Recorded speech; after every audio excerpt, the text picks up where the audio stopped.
नमस्कार, जय हिंद साथियों। दक्ष क्लासेस के ऑनलाइन प्लेटफॉर्म पर एक बार पुनः आपका हार्दिक स्वागत, अभिनंदन। जैसे आप जानते हैं कि एनसीईआरटी प्रश्नोत्तरी सीरीज हम आपके लिए लेकर के आए हैं और इस सीरीज में जीएस की 2 क्लासें आ चुकी हैं और हिंदी की आज दूसरी क्लास इस सीरीज की है, जो कि SSC GD army Agniveer group C 9, 10th, 11, 12th के बच्चों के लिए है। तो आप किसी भी एग्जाम की तैयारी कर रहे हैं, सभी के लिए ये प्रश्नोत्तरी बहुत जानदार रहने वाली है, बहुत शानदार रहने वाली है। और इस प्रकार से इस सीरीज का आज की क्लास का जो पहला प्रश्न है ये आपके सामने है। ये रहा प्रश्न आपके सामने। प्रश्न क्या है? पहला प्रश्न क्या है आपके सामने में? प्रश्न क्या है? निम्नलिखित में से कौन सा पद विकारी नहीं है? आपको बताना है कि कौन सा पद जो है विकारी नहीं है। ठीक है जी। व्याकरण रूप आप संज्ञा, सर्वनाम, क्रिया, विशेषण, विशेषण, ये आप 4 ऑप्शन आपके सामने में है। जब हम व्याकरण रूप और प्रयोग के आधार पर जब हम शब्द भेद पढ़ते हैं तो यहां पर हम 2 भेद पढ़ते हैं। 2 भेद कौन से हैं? एक होता है विकारी और दूसरा होता है अविकारी। एक विकारी होता है और दूसरा कौन सा होता है? अविकारी। और विकारी और अविकारी जब हम पढ़ते हैं तो इन्हीं में से यहां से प्रश्न पूछा गया है कि निम्नलिखित में से कौन विकारी है और कौन विकारी नहीं है। तो यहां पर देखो, संज्ञा, सर्वनाम, विशेषण और उसके अलावा क्रिया, ये सारे के सारे विकारी शब्द होते हैं। विकारी वो शब्द होते हैं जिनमें लिंग वचन कारक के द्वारा परिवर्तन किया जा सकता है। तो वो सारे के सारे विकारी शब्द होते हैं और विकारी शब्द 4 प्रकार के होते हैं: संज्ञा, सर्वनाम, विशेषण और क्रिया। तो यहां पर क्या पूछा? विकारी नहीं है। तो भाई विकारी संज्ञा भी है, सर्वनाम भी है, विशेषण भी है, तो कौन नहीं है? क्रिया विशेषण नहीं है। तो यहां पर सी आंसर जिनका है वो बिल्कुल करेक्ट आंसर है। ठीक है, आगे बढ़ते हैं। मैं खाना खा रहा हूं, इस वाक्य में बताना यह है, मैं खाना खा रहा हूं वाक्य किस काल का उदाहरण है? आपको बताना है किस काल का ये उदाहरण है। क्या पूर्ण वर्तमान काल का है, अपूर्ण वर्तमान काल का है, सामान्य भविष्य काल का है या आसन्न भूतकाल का है? जब हम काल पढ़ते हैं हिंदी में तो काल नॉर्मली 3 प्रकार के होते हैं। एक तो है हमारे पास, क्या हो गया? एक हो गया वर्तमान, और वर्तमान से पहले आएगा तो क्या होगा? भूत, और वर्तमान के बाद जाएंगे तो क्या बनेगा? भविष्य। 3 प्रकार के काल होते हैं और इन कालों के अंदर भी अलग अलग भेद है। जो ऑप्शन हमारे सामने है कि मैं खाना खा रहा हूं, तो खा रहा हूं वर्तमान काल का ही अंदर से भेद पूछा हुआ है। तो पूर्ण भूत, यहां से पूर्ण भूत है, ये भूतकाल के अंदर जो पूर्ण भूत होता है वो दे रखा है। अपूर्ण वर्तमान काल के जो अपूर्ण वर्तमान है वो ऑप्शन में दे रखा है।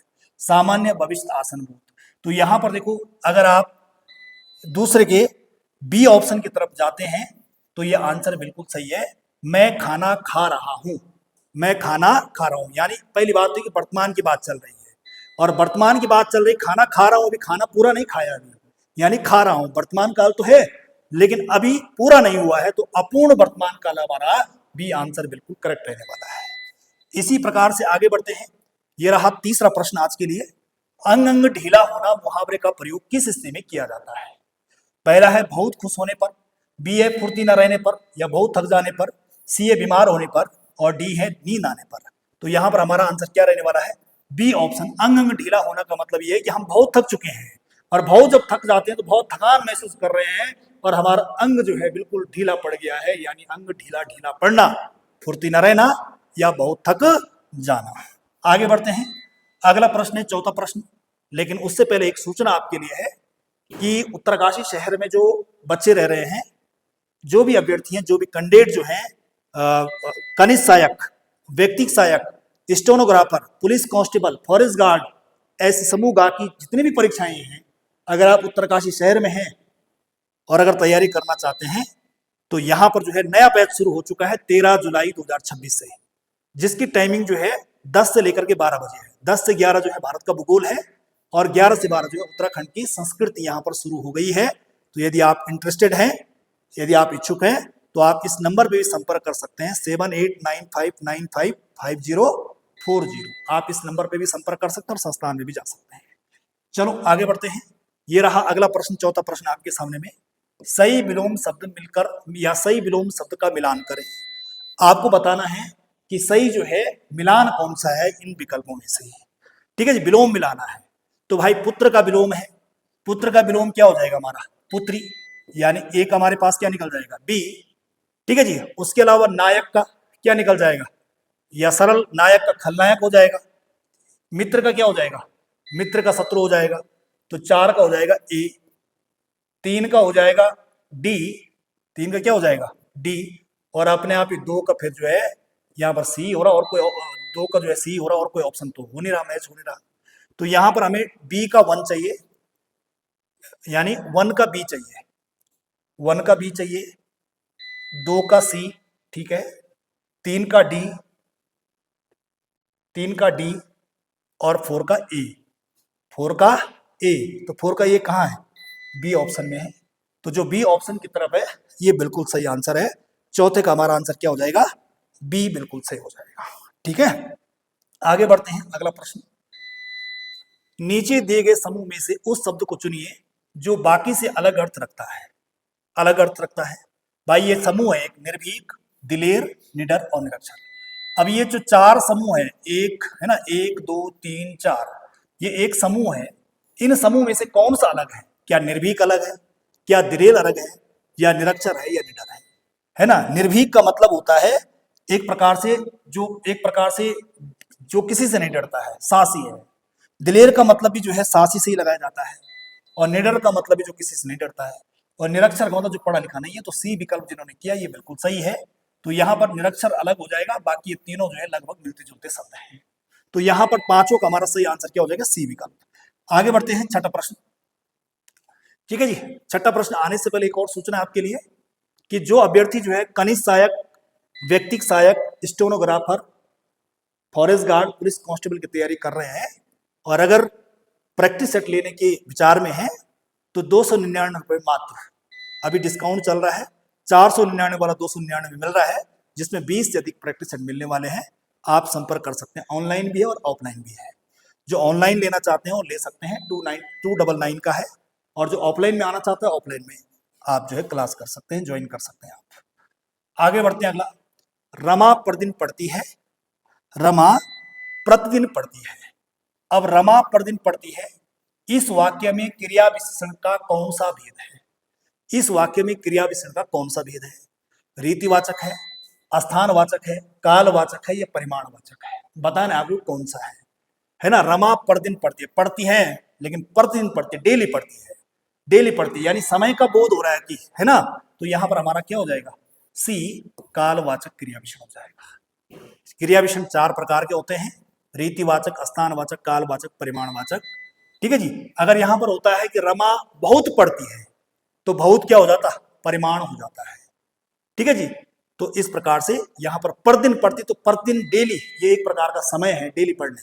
ठीक है जी, तो एक प्रकार से ये परिमाण कालवाचक हमारा क्या रहेगा, क्रिया विशेषण रहेगा।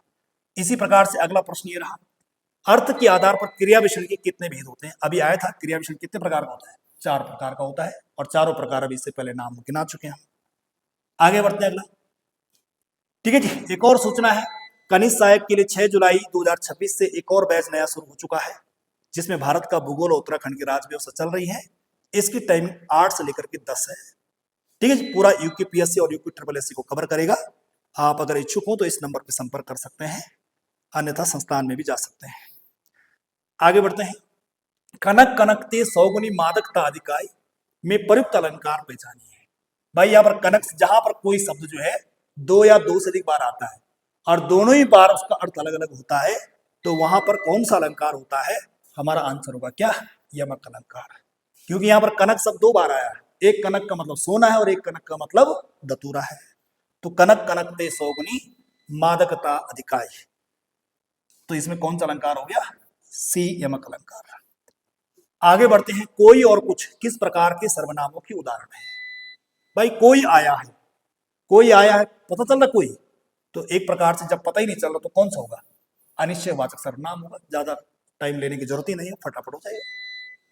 ठीक है, आगे बढ़ते हैं।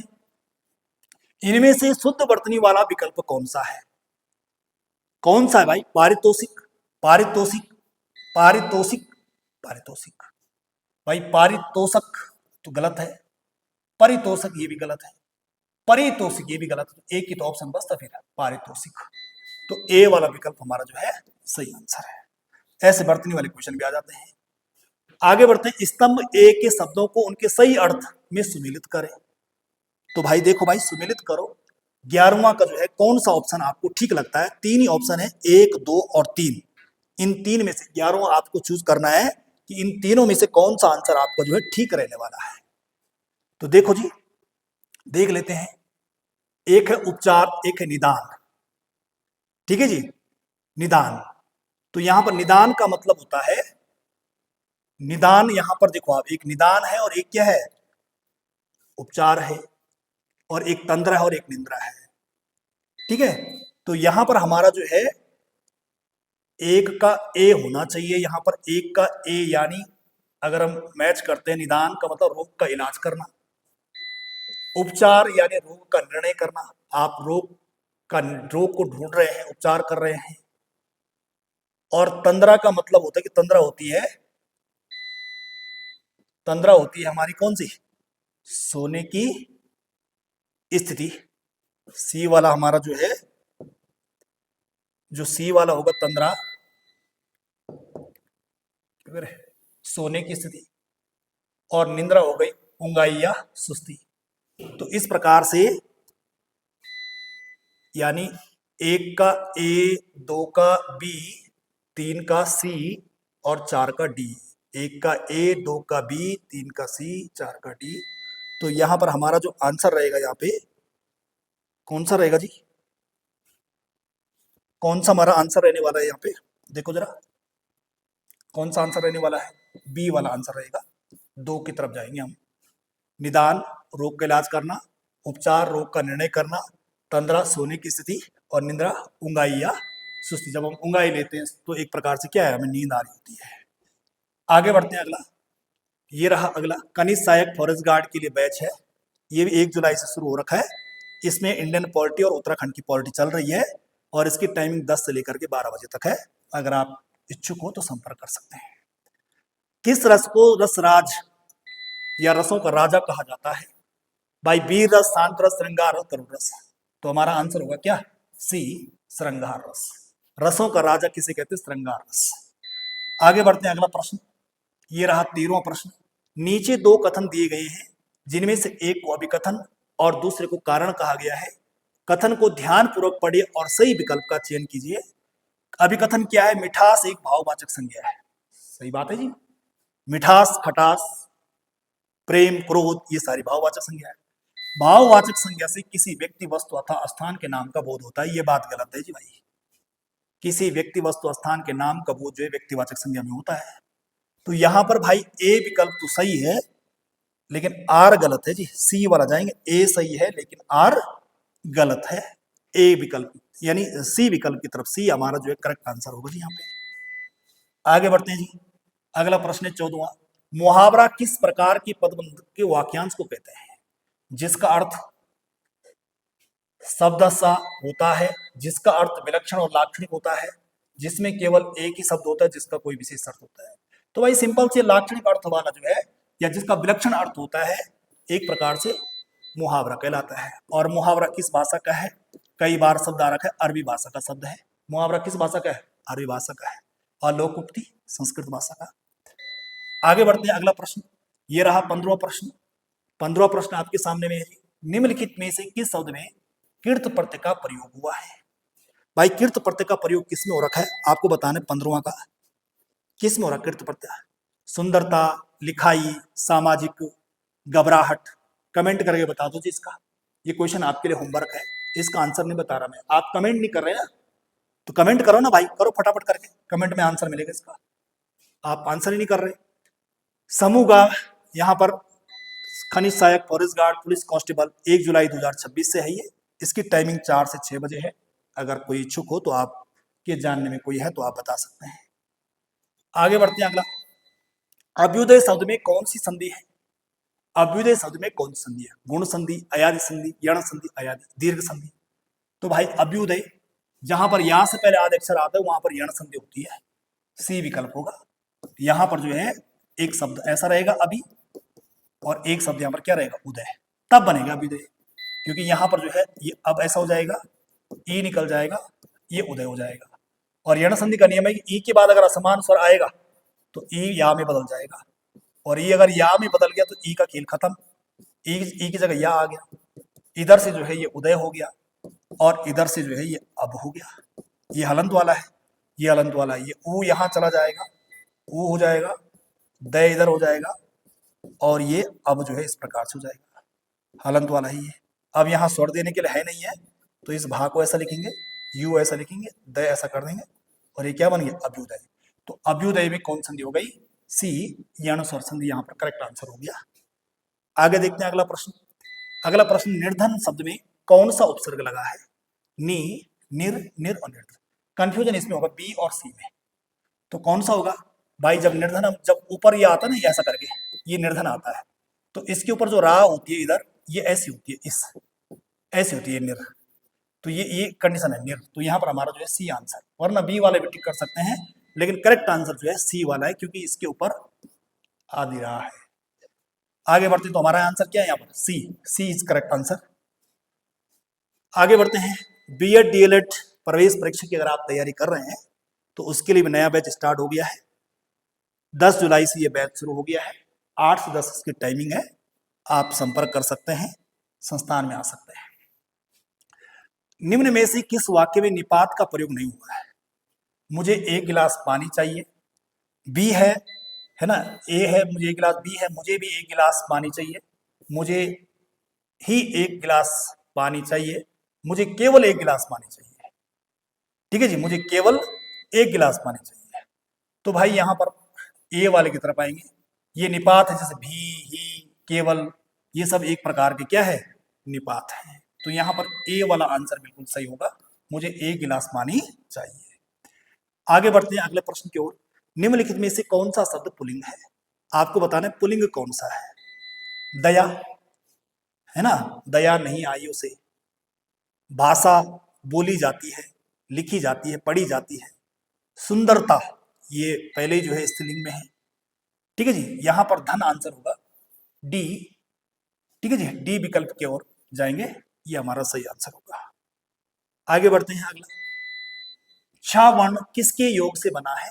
आपको बताना है, क्या वो का और सा से बना हुआ है, क्या का और चा से बना हुआ, या का और छा से, या का और सा। तो यहां पर देखो आई, का प्लस सा से मिलकर के हमारा जो है क्या बनता है? छा बनता है। और ता प्लस रा से मिलकर के हमारा क्या बनता है? तरा। क्या बनता है? तरा। और उसी प्रकार से अक्षा, तरा, और एक इसमें क्या है? ज्ञा। ये ज्ञा किससे बनता है? ये जा प्लस या से मिलकर के हमारा क्या बनता है? ये ज्ञा बनता है। क्या बनता है? ज्ञा। ठीक है, तो इस प्रकार से ये बनते हैं। और ये हमारे जो है कितने प्रश्न हो गए? ये 20 प्रश्न पूरे हो गए, और 20 प्रश्न जो है 20-20 प्रश्नों की ये सीरीज है।